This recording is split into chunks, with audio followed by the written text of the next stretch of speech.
3, 2. What's good, everybody? Welcome into Inside the Green Room with Danny Chill, Green. chill. I'm Harrison Sanford. Catch us on the Audacy Network. If you're watching us on YouTube, you know you could use the Audacy platform app in order to listen to us via podcast. And if you're listening to us via podcast, you could also watch us on YouTube. It is currently 10:50 Eastern, Sunday night, and the Boston Celtics are now 2 wins away from being NBA champions. This is after getting another win over the Dallas Mavericks on Sunday night. Danny, Luka was great. Kyrie was not. Part of the reason why Dallas needs to win Game 3, or this series might end up being a foregone conclusion for the Boston Celtics being NBA champions. Yeah, I mean, Kai, I think, just has a mental block in that building, man. I don't know what it is, but he has to be probably at least 10 points better. That 10 points opens up the floor for everybody. But a game like this, man, where Boston shoots terribly, they shot 25% from three. You got to take advantage. You got to find a way to win. And, you know, even though P.J. Washington, Derek Jones Jr. score a decent amount, they have to hit threes, ultimately. The way they're scoring is not as effective as open the floor for Kyrie and Luka if they're not spacing it and knocking down threes. So they both were in double digits, but I think they need to knock down some more threes. They need to find some bench production. Exum played tonight. I don't know why Tim Hardaway's not being used. He can space the floor. Game 3, I expect Kai to get more calls and be more comfortable in his home building. But when they shoot 25%, you cannot shoot 23% from three. Like, they shot horribly and y'all shot terribly. Like, you have to maximize on them shooting terribly on their home floor. But ultimately, Jason Tatum played an unbelievable floor game. He kind of forced it some, but he let the game come to him. Had 10 assists, almost a triple-double. Drew was just in the right spot at the right time. Got a bunch of layups and just everything at the rim, by the rim, and then a couple knockdown threes. But he was just getting easy baskets because of how much attention Jason Tatum was drawing to himself. But it was a good game, man, but it's not looking good for Dallas because usually I had them in the series. Usually they split and win one going back to Dallas. Them going down 0-2 and with Boston playing one of their worst games or shooting one of their worst games and still winning is not good news for Dallas. All right, Danny. Before I'm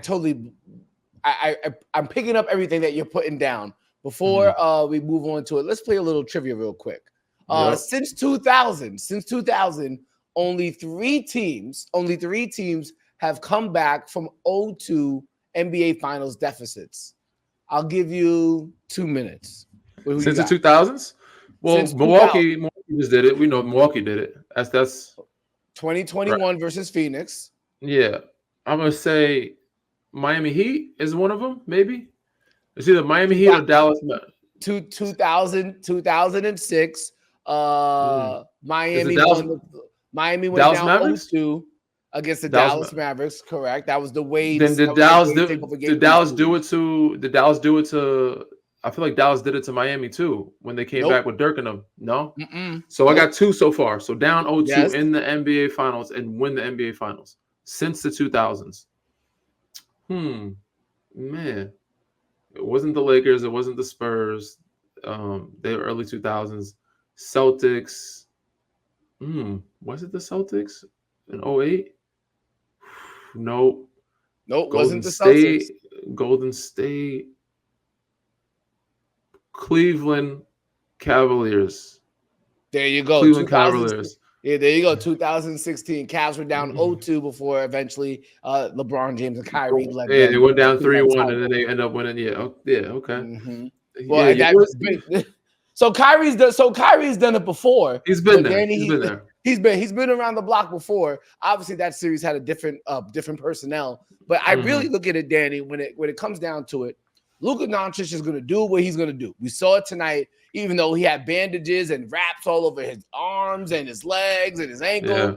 He was still giving out Burke. He was still, and I believe he's going to consistently be able to do that, not just because he's skilled, but because he also has size. I think the most difficult thing for Kyrie here, Danny, we know he's got a dribble package. We know he's got a layup package. We know he can shoot from the mid-range. We know he can shoot from three. It's not a question about his ability. It's really, well, actually it is. His ability versus these caliber of defenders with this type of length. It's not as easy. Yeah, and it's not one of those situations where because even though Luka's great, because his greatness can be somewhat contained, you don't see Boston double teaming Luka.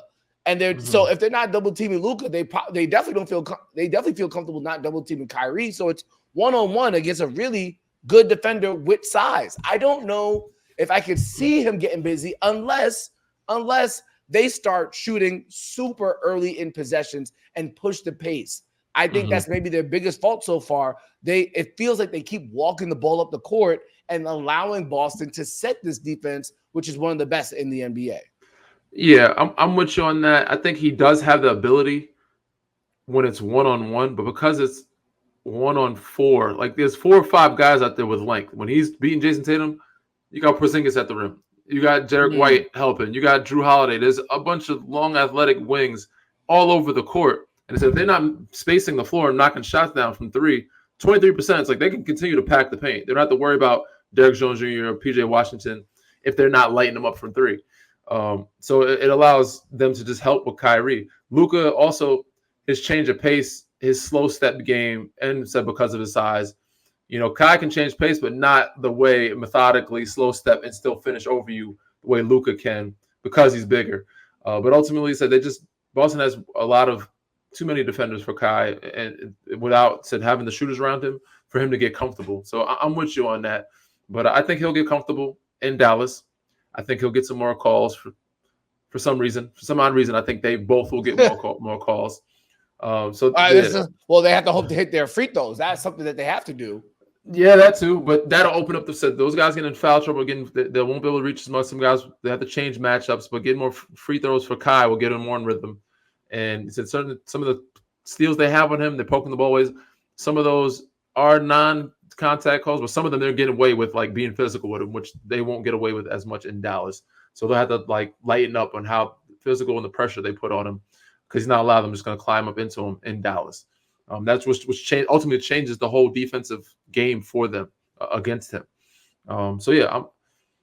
Series is I think far from over, but right now it's looking like my prediction is not going too well. Boston is doing, what people, because they've really been, to me, they haven't been battle tested. They've been very up and down, and I wasn't sure if they would come out. But Porzingis is doing what he's supposed to do with just defensively protecting the rim and not allowing those guys to get lobs and dunks and easy floaters or pull-ups over him or threes. They're not getting many good-looking threes or shots from 3 with Luka getting a step back, even Kai coming off a ball screen. Like he's contesting those, and they're not making many of them. They're not making any of them really. Yeah, I mean, that's really what it comes down to. And you're right. That lob game, which has been a hallmark of their offense, particularly in these playoffs, it seemed to be totally out of there. Yes, they had a couple of lobs tonight. There was one to Derek Jones Jr., but not in the same sense in which he's seen it. Again, Danny, it really comes down to they don't feel the necessity to double team Luka Doncic. And they don't feel the necessity to blitz him. So all of the others can't really function like the others because they're not given that extra step. That extra, that extra second with space, extra second to shoot, extra second to make a decision, extra second to like create space, so play off the bounce, play off the pass, play off a closeout. They're not getting those as much. So yeah, I get it. They did it a couple times at Tuna Ball. He got one lob to Derek Jones Jr. He had a couple behind the back passes that got deflected or stolen and late close. But those guys ultimately are not shooting with the same confidence that I seen him shoot in the Minnesota series or the OKC series. It's just a different look from those guys, and I'm not confident in others.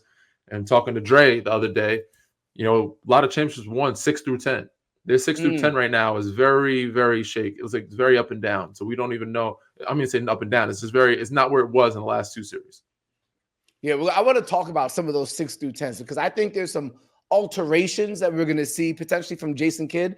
And I also want to get your opinion on what Jason Kidd said before the series or before game number 2, saying that Jaylen Brown is the best player on the team. When we come back from break, let's also do an early straw poll on NBA Finals MVP because it might not be Jason Tatum.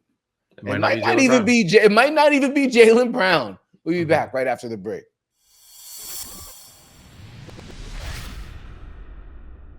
What's good? We're back with Inside the Green Room. Harrison Sanford and Danny Green. You guys have already know the vibes. Want to get into some Game 3 adjustments that we would like to see from Jason Kidd and the Dallas Mavericks. We're going to talk about Finals MVP odds at the moment as well. But before we do that, there's other stuff happening in the basketball world. We'll talk about them real quick. Danny, the internet went abuzz again. this past weekend because of what's happening with Caitlin Clark and the WNBA. Friday night, she drops a 30-piece on the Washington Mystics as they get a win in a Commissioner's Cup game. Full crowd, too. Full crowd everywhere she goes. And a lot of people watching, right? The highest viewership in since ever in WNBA history or something like that. We can get into the numbers. I'm not 100% sure on them, but she's doing numbers, not just on the TV viewing, but obviously in arenas for sure. As they sold out that game against the Washington Mystics. With that being said, Danny, so Friday she goes off. Saturday, what happens? She does not make the Team USA roster. And yes, for those who are really into the WNBA or really on top of your game, you also know that Arike Ogunbowale, who did not make the team as well. And Arike is an absolute bucket from the Dallas Wings. I believe last year she was number one in points per game scoring. So this year, averaging like 27. She's averaging like 27 this year. 26 or 27 this year. I was just watching her game earlier against the Phoenix Mercury. Mercury won an double overtime, but a good game nonetheless. And she is an absolute bucket. So it's Caitlin Clark is not necessarily the biggest omission based on WNBA performance. With that being said, Danny, this is a business. Yes. And you know more than anybody. This is an absolute business. Better strike while it's hot. Better keep it going. Exactly. Better strike while if you're getting this type of attendance, you're getting this type of viewership. What are we talking about here? I don't care how much you're talking about. She's not going to play. She has to be on the team. That doesn't make any sense to me. Now, all those women, very talented and great. Some of them have been around for a really long time. They probably have some gold medals already. They probably have enough to where they probably don't need another one.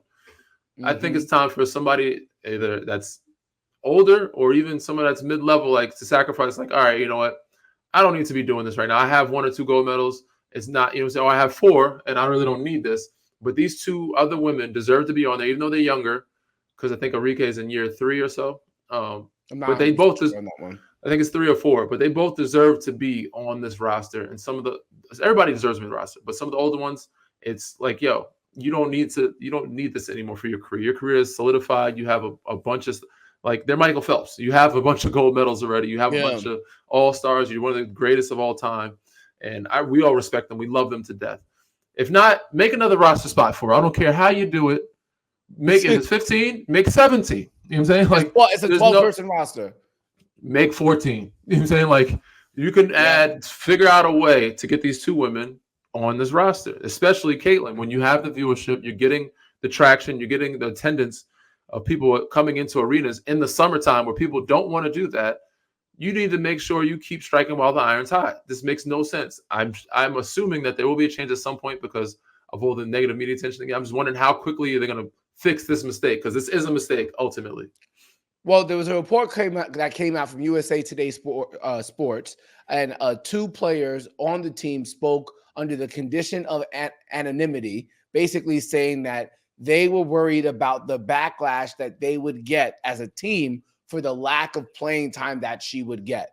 With that being said, who cares? Like, this is the Olympics here. We're not even this is a major. If you ask, rest in peace, David Stern. But if you ask David Stern, what was one of the biggest things that helped the NBA grow? The Dream Team. When Michael Jordan teamed up with other great players in the Olympics. This could be not saying it will be, but this could be a moment for the WNBA to really take another leap forward. If Caitlin Clark is on this roster, playing the Olympics, playing against other women across the globe on an Olympic stage, does she have to average 20 points per game in those games? No. But would it be great for the women's game if she's on the court for the overall growth of women's basketball, not just nationally, but globally? Undeniably, yes. And for that fact alone, you put her on the roster. Yeah, got to. It's crazy to me. And now Caitlin, her coach, had told some of the local media that I don't like how she did that either. I didn't like how they woke a monster. Now it didn't. Those words didn't come from Caitlin. Like, they didn't interview Caitlin, and she said, understand, but still, this is a text that the coach revealed. Yeah, this is something you reveal later on. I don't think she wanted that revealed, especially right now, because now it's more pressure on her to perform right now during this time, which she doesn't need that right now. She doesn't need any added extra pressure. to perform right now. But this is something you look back on at the end of the year, or after a couple of years later, or when the Olympic teams happen, when she starts to grow and feel comfortable into her get into her own in the league. And then you're like, I remember going back and talking to her about the Olympics. She said, yeah, I woke a monster up, and this is what she's been playing like since then. You know what I'm saying? To say it beforehand, I think it just adds pressure that doesn't need to be added for her at this point in her career. Yeah, I can totally understand that. They've made a mistake. Yes, were there more? Yes, are there other players more deserving? Probably, but they just made a mistake. This is at the end. We cannot omit the fact that it is always a business first, and they did not treat it like this is a business trip, and that is the unfortunate thing with it. And if I'm Caitlin Clark, I don't even want the invite anymore. Y'all hate it. Yeah, that's wild. That is so. Like thinking about it, so how do you take that? It's a silly mistake, man. What's going on? It's too much pride. What's going on here? But she knows she's the cash cow. I mean, you got to be a fool not to know, because the whole world knows. People that don't watch basketball know this. You know, so yeah, she's got to, and the W's got to be a fool not to know and understand. Like, this is silliness. What are we doing here now? Yeah. If you offer, you risk her like, nah, I'm cool. Like, you know what I'm saying? Yeah. But ultimately, this needs to happen. It's better for the game of basketball around, especially for the W. Like, we need the W to continue to grow. And this was the start of it, and you got to keep it going. You cannot lose traction with something silly like this because of some pride. Yeah, this is. Now, there was a lot of uproar last week about, from the foul that she got from Kennedy Carter from the Chicago Sky. And there was this whole, there was a lot of outrage, like, oh, the WNBA players don't like Caitlin Clark. The WNBA players are jealous of her. They're hating, And then there was a wave of backlash and response, like, no, don't take one person's actions to mean the whole for the entire league. Like, it was, this player is just a very aggressive player in the first place. It is what it is. But now when you don't put her when you do this, it's like, all right, now stage, what's going on? Come on. What are we doing here now? What are we doing here? It is wild. What are we doing? It's come on now. It'll be changed. And it's we'll see how soon. And because of their dominance as well, too, it's not one of those. I would understand if they were like going to be like 2-point favorites in the gold medal. Yeah, they're going to win by 20. She's going to play. They're going to be 20-point favorites in every game that they play. So what are we doing here? Yeah. What are we doing here? Anyways, moving along, man. We got to talk some NBA. Let's talk some. Let's go back to the men's, man. What's going on with the coaching situation around here? Yeah, the W has been quite entertaining for its headlines. For sure. It's been a hell of entertainment. We love it, man. We love to see it. It's been great, man. Yeah, let's talk about it real quick. We don't know what's going to happen. A lot can happen by game number 4. But the Los Angeles Lakers, who are once rumored to be targeting JJ Redick, apparently are targeting Dan Hurley, the UConn head coach who has won back-to-back titles for that program. And there's reports of a historical type of contract the Lakers are willing to give Mr. Hurley to leave that program in stores and head to Los Angeles. I don't know if he takes it, but I would know this, Danny. If I'm getting handed that a lot of money to coach the Los Angeles Lakers, I'm point blank. I'm just taking the job. I don't care what college program I'm coming from. I'm talking about Los Angeles, and I'm making a lot of money, and I'm coaching one of the premier franchises in the NBA. And because I'm coming from such a tradition and a culture that I developed, I know they're coming with me with the right amount of years and the right amount of money. And I don't know how this works, Danny, because you and I talked about this. Usually when you get fired in the NBA as a head coach, that team has to pay out your contract unless you go to another team. Another NBA team, Another NBA team, and they pick it up. However, what if Mr. Hurley, if he takes the Lakers job, we wish him well. And goes back to college? If he gets fired, let's say he just got $100 million from the Lakers for 5 years, right? I'm just throwing a number out there, right? Yeah. And then all of a sudden the Lakers fire him after year 2. Well, they still got to continue to pay him, and he go back to UConn. Go back to college is going back to college would be crazy. That number is actually the figure that I don't know if you've seen the reports, but I think it was like 8 years for 100. So ultimately, 8 years, like 100 million. It's like 13 a year, but that's just a lot of knowing damn well they don't keep coaches for 8 years. Y'all don't keep coaches for 4 years.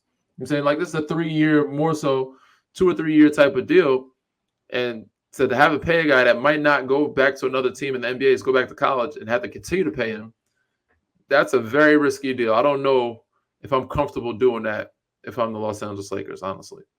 Yeah, well, I think if you're the Los Angeles Lakers, I mean, this is probably what it's going to take, because if I'm Dan Hurley, I have to know that you're allowing me to truly build a culture, not just a team, not just a 1-2 window type of squad. I have to be able to coach LeBron, Anthony Davis, and whatever star that we might add when LeBron eventually retires. Because if Dan Hurley stays there for 8 years, he's going to outlast LeBron. I doubt LeBron ain't playing 8 years. So it's a fascinating thing to me, Danny. I wonder how it all plays out. And I wonder, I would love, if Hurley takes the job, I would love to know from JJ Redick what happened. Like, did he actually have the offer? Did they officially, and they were really, like, the reports were saying that he has it, but they were just waiting to the NBA finals, but he wanted to show respect to the to ESPN by not announcing it while he's doing the game. So, like, they were going to wait after the finals, and maybe the Lakers said, oh, well, while we're waiting, we might as well keep interviewing candidates. Yeah, we might as well, because it ultimately, I think the negative feedback they got from the media was like, all right, we got to do something to make it look like we actually interviewed somebody that's coached, somebody that's a real good candidate. And I wouldn't say this is a cover up, but it's kind of seeming like we like JJ, we want JJ for the job, but we need to at least throw somebody in the mix that was like, all right, we tried. But now they're really trying. So if they're really trying, it's like, all right, this seems legit. If you're throwing $100 million out of 8 years, it's like, all right. Now if they're saying like, oh, we're going to offer you like 3 or 4 years, 10 per year, then it's like, all right, y'all didn't really try. You just threw something out there just to see. Not trying. Yeah. You know what I'm saying? So they're really trying. So I'm wondering what the reports are going to be too. When it's all said and done, I'm wondering how JJ is going to feel. I'm sure he'll talk about it on the podcast with Brian at some point.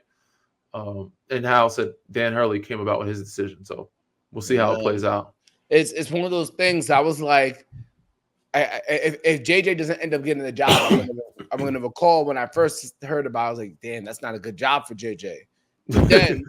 But then I'll be like, and then if Hurley gets a job, I'm like, damn, I feel bad for JJ. That'd have been a good look. Like it's a catch-22.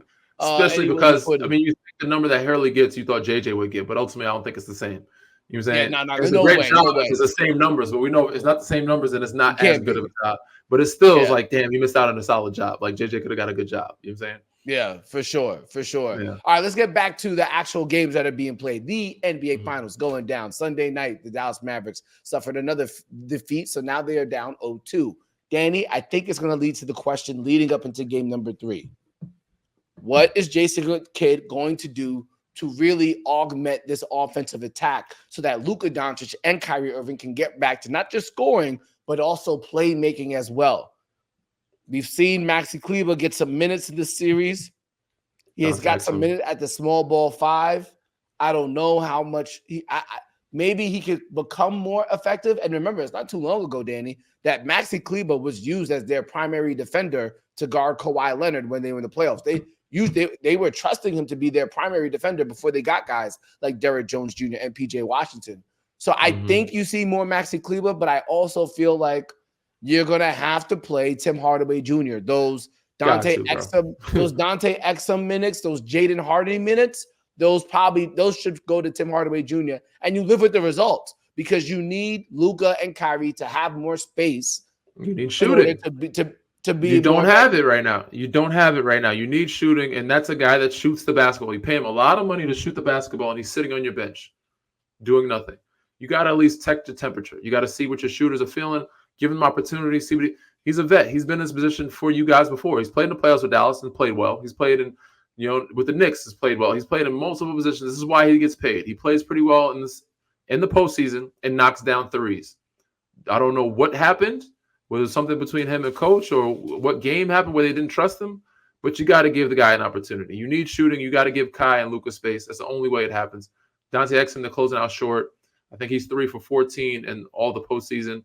Derrick Jones Jr. was shooting pretty well before the series, but this series 39%. But this series, I don't think he's at 39 right now, for sure not. PJ Washington was shooting solid before the series, but he's not. But you got to find shooting from somewhere. That's the thing that you need most first and foremost in order to give those guys space for them to be able to operate. So yeah, we'll see what he does. Yeah, What makes it interesting too, Danny, is because you understand the logic as to why he probably wasn't playing him, because with the Boston Celtics and their ability to shoot the three and how much you have to recover and challenge you need shots, defenders. You need defenders. You need defenders. But at the same time, Danny, I'm watching the Boston Celtics today. I'm saying to myself, they don't have even though they only scored 105 points, the Boston Celtics. It did not feel like it was difficult to operate their offense. Their ability between Jason Tatum and Jaylen Brown just to get 2 feet in the paint based off a mismatch, or even just the correct assignments and get 2 feet in the paint and force the ball to ping, ping, ping around. So that's what they're gonna get anyway. So what's the difference here? You might as well have better scoring options out there, and it makes me think to the Eastern Conference Finals, Danny. All those games, even though the Celtics were clearly better from a talent perspective than Indiana Pacers, those games are close because they scored. The Indiana Pacers were running, pushing the pace. Boston's not scoring. Just think, they only scored 105 tonight. What do you think? Do you know what they scored in game one? They're not scoring a lot of points. 107 in game one, 105. Yeah. Ultimately, you just got to score the basketball. You got to get to 110 somehow. Getting 98 and 89 is not 89 for sure ain't cutting it. 98 in today's game, you got to have 110 points just to be within the game. You know what I'm saying? So you're scoring 100, less than 105. You have not a really good shot of winning the game. Yeah, point blank, period. With that being said, Danny, as we look ahead to game number 3, I think the Dallas Mavericks pull it off somehow. Kyrie Irving gets hot. They find some shooting. Maybe another cold night from one of the Boston Celtics in general. Yes. And then we'll look at 2-1, and then that'll be a huge game for the remainder of the series. With that being said, though, let's just cut it off right now. At the end of 2 games, who is your finals MVP? Jason Tatum. Just give you some numbers from tonight at least. 6 of 22 from the field. He did have 9 rebounds. He did have 12 assists. He did have 18 points. So still had a double-double. Jaylen Brown, 21 points, 7 assists, 8 of 15 from the field. And then obviously Drew Holiday had the big game with 26 points and 11 rebounds. You didn't get a big-time performance from Kristaps Porzingis, but he was a double-digit scorer. And obviously Derek White, still doing Derek White things, 18 points, 5 rebounds, and he probably had 3 or 4. It felt like he had three blocks. Yeah, he did well. That block at the end was kind of shit. Right now, it's up in the air. It could be anybody, man. But Porzingis right now, defensively, is key for them. He can't. Shit, why not? Because he ain't played enough minutes. No matter, bro. Let him have another 2 25-point games and protect that rim. 2 25-point games might do it for him, yeah. Bro, all he needs 2 25-point games within the next 4 games and keep it at 20 or so. Because everybody else is averaging like 21, 22. Because Tatum had 16 game 1, Brown had 22, and I think the other. So he's averaging about 23. So nobody's really averaging a crazy amount. If he averages 20 for the series and is the defensive X factor, he can definitely get it. If not, I like Drew too. If Drew keeps, because he's getting so many easy baskets, he's getting easy layups, he's getting easy shots. If they continue to guard the other guys like that and Drew getting easy baskets, he's also playing defense on Luka. I could see him or Porzingis being the outsiders outside of Jalen and Jason, being one of those guys who are getting the Finals MVP. Ultimately, it's probably going to be Jaylen Brown. Yeah, that probably makes the most sense. Even though I will say this though, Danny, and I said it before the finals even got started, and the odds for it have a tremendous payoff.